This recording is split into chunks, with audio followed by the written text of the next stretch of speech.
I moved into an upstairs apartment on a beautiful spring day, feeling a mix of excitement and nervous anticipation.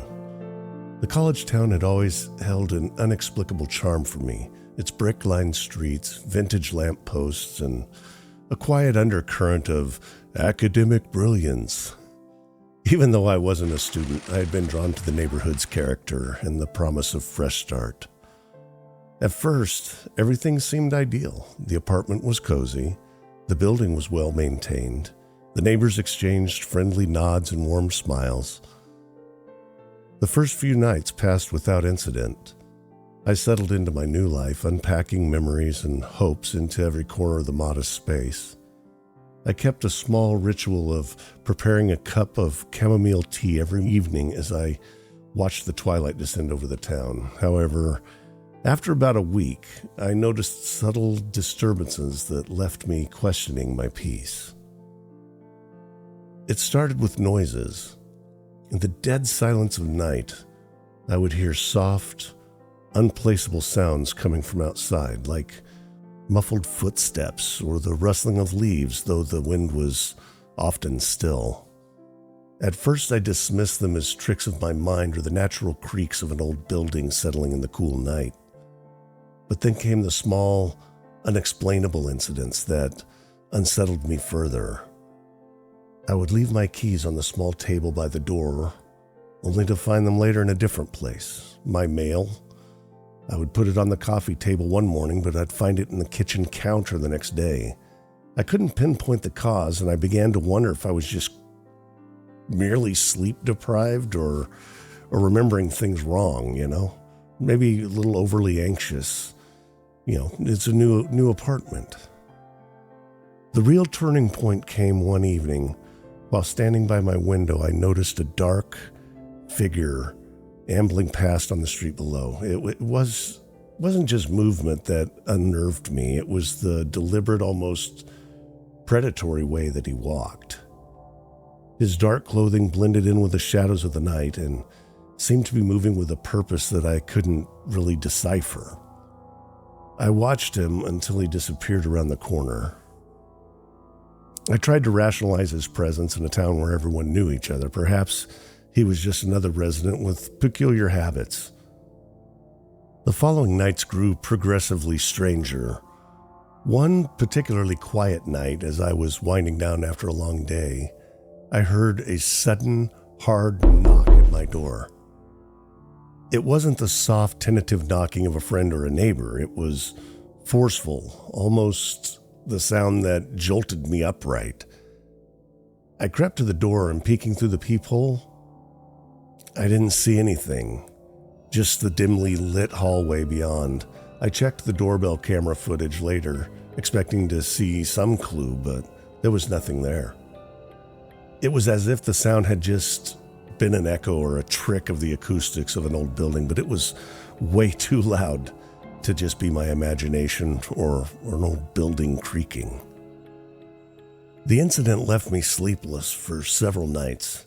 I started double-checking the locks and straining to catch any unusual movement out of the peripheral vision.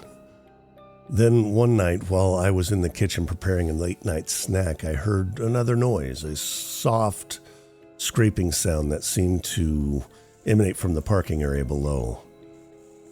Curiosity mixed with dread, I moved toward the window to see if I could catch a glimpse of whoever might be outside. And there he was, the dark figure. He was standing in the parking area, illuminated by a harsh glare of a street lamp. For a moment, it felt as if time had slowed down. His posture was unnervingly still, almost as if he were fixated on me, his eyes hidden under the brim of his hat.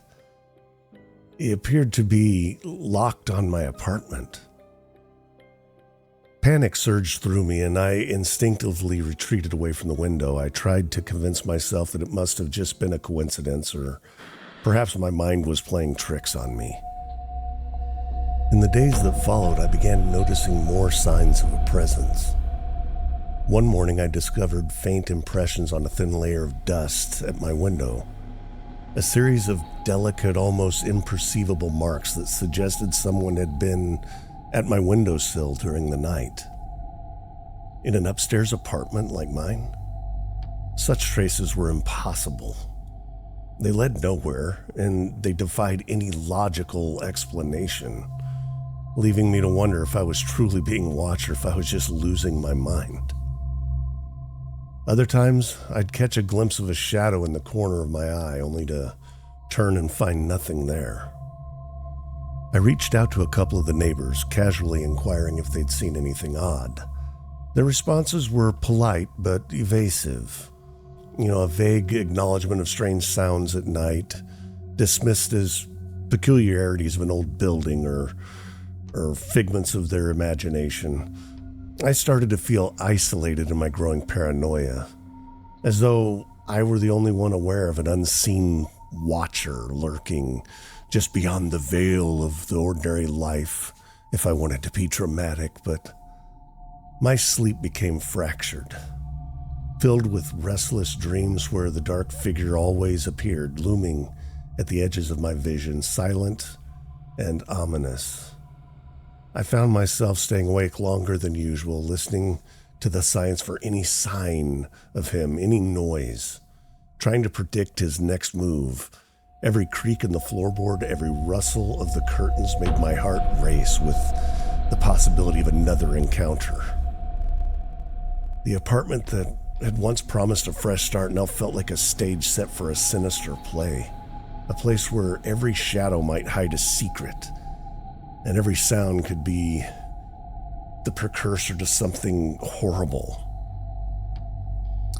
I took to leaving the window curtains partially drawn during the day, hoping that the light would keep the darkness at bay, but even then, in the brightness of noon, sometimes I thought I saw a flash of movement outside the corner of my eye, a ripple of dark fabric against the blue sky. I began to question my own sanity. Was I really being haunted by a man, or was this just my mind conjuring specters out of the isolation and uncertainty that had taken root in my heart? The line between reality and paranoia began to blur with each passing day. One evening, driven by a mix of desperation and determination, I set up additional security measures, a camera, extra locks, and even a small alarm system. I told myself that if there was a person stalking me, I wouldn't be caught off guard again. That night, however, as I sat in the dim glow of my living room, I couldn't shake the feeling that I was being watched. Every creak and every rustle in the building's old bones sent my mind spiraling into anxious thoughts.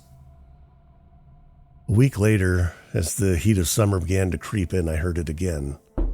A soft knock, this time accompanied by a faint, almost inaudible whisper. I couldn't make out the words, but the tone was pleading, almost desperate. My breath caught in my throat. I rushed to the door, fumbling with the locks, but when I opened it, there was nothing there, except an unsettling silence. The camera had nothing recorded, no image, no shadow, nothing, just static. As if the moment had been erased from existence, leaving me with nothing but fear and questions. Now, as I write these words in the solitude of my small kitchen, I can't help but wonder if I am trapped in a nightmare of my own making. The dark figure, the unexplained noises, the mysterious knocks, it all feels so real, so intimately woven into the fabric of my days, but yet part of it just clings to the hope that it's merely just a projection of my own fears, my own overactive imagination fueled by being isolated in the strange atmosphere of this old building. I still catch glimpses of movements at the edge of my vision. Sometimes I swear I see a pair of eyes glimmering in the dark, watching, waiting. And other times the sound of footsteps in the hallway convince me that I'm not alone, but whenever I reach out to prove my suspicions, I'm met with empty rooms and silent corridors. Every attempt to document these experiences ends in frustration.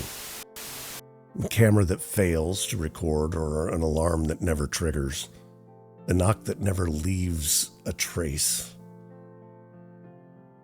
I'm left wondering if I'm destined to live with this constant creeping fear. Have I become a magnet for something sinister, or is this just an elaborate illusion, born from the loneliness of a new start in an unfamiliar place? The uncertainty gnaws at me, making it impossible to distinguish between reality and the shadows of my mind, but in the quiet moments before sleep, I question if the dark figure will return, and if so, what does he want?